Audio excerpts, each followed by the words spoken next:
Shalom and welcome back to the Rashi Nosh. I'm Pastor Matt. And I'm Kara. Every week we like to get together and have just a little nosh, just a little bite of Rashi, Rabbi Shlomo Yitzchaki, the famous French medieval rabbi that is sort of the basis of what we call the Parashat level, the basis textual level of the Hebrew language for studying the Torah.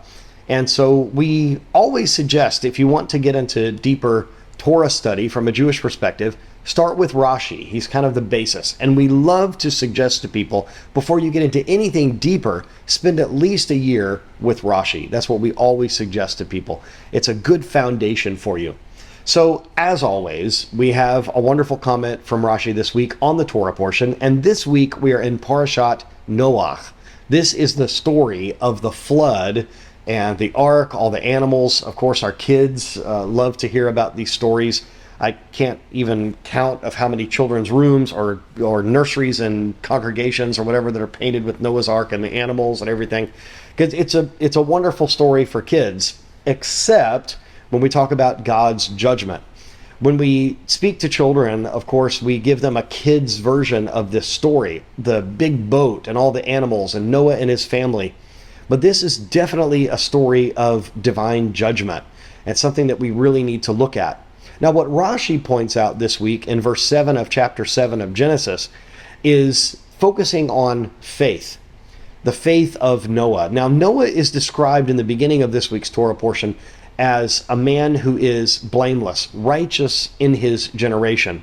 In fact, Rashi, in an earlier verse, in chapter 6, verse 9, asks the question, if Noah is seen as righteous in his generation, would he have been seen as righteous in maybe a different generation? Would he have been considered as righteous in, say, Abraham's generation or another generation?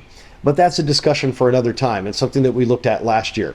This year, we want to look in this Torah cycle at faith and action.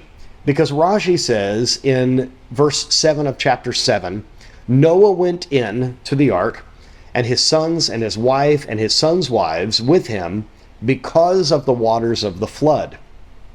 Now, of course, this sounds like a self-evident statement. It's pretty obvious. Of course, they went in because of the waters of the flood.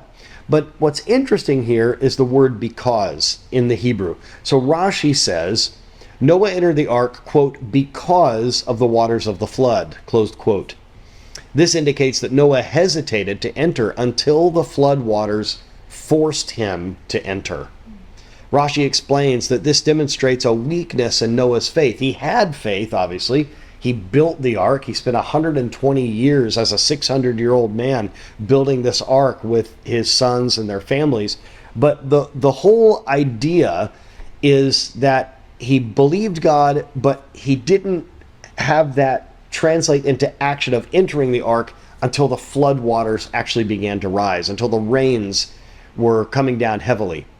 That reminds me of the book of James in the New Testament, where it says that faith without accompanying action is dead. It's useless to us. It's one thing to believe something. It's another thing for that to translate into an action. And for Noah, we know that he had the belief. He's called a preacher of righteousness in the Bible. So we know that he was letting people know that they needed to enter. Now, it just so happens that no one entered except him and his sons and their wives and his wife. So as he is going in, it is because the waters are coming. Now, this also reminds me in a slightly different way of faith and accompanying action that we're going to get into a little bit further on in the Bible, in the book of Exodus, where the prince of the tribe of Judah, actually, according to Jewish tradition, walks into the Red Sea before it parts, because he knew it was going to part. So if our faith is not accompanied by action, is it really worth much? I think it's important for our children, our grandchildren. If you're in leadership in a congregation, the people in your congregation need to see this.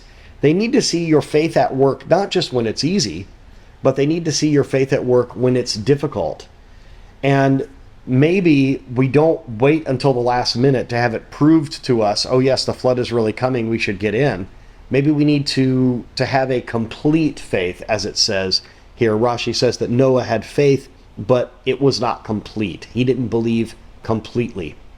This reminds me, of course, of Maimonides and his 13 attributes or 13 statements of faith in the Jewish way of looking at things. Number 12 is, I believe in perfect faith in the coming of the Messiah, and even if he delay, I will wait for him every day.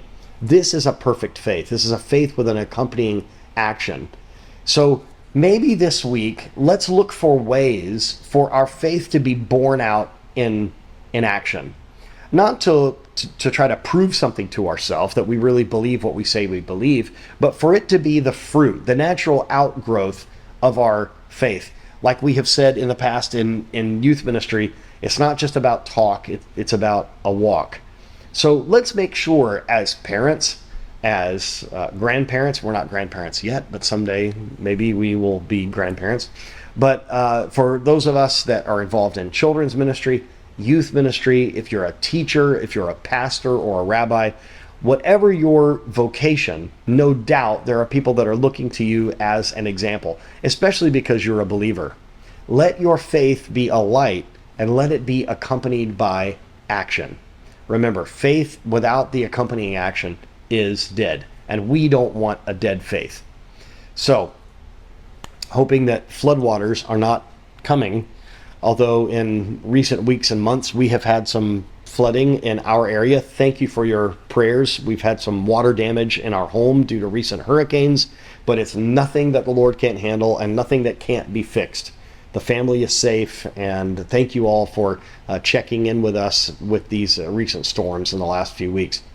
Thank you so very much for joining us here at the Rashi Nosh, and every week it is our joy to be with you. Keep opening the Torah and studying it, and find some action to accompany your faith. God bless you, and shalom.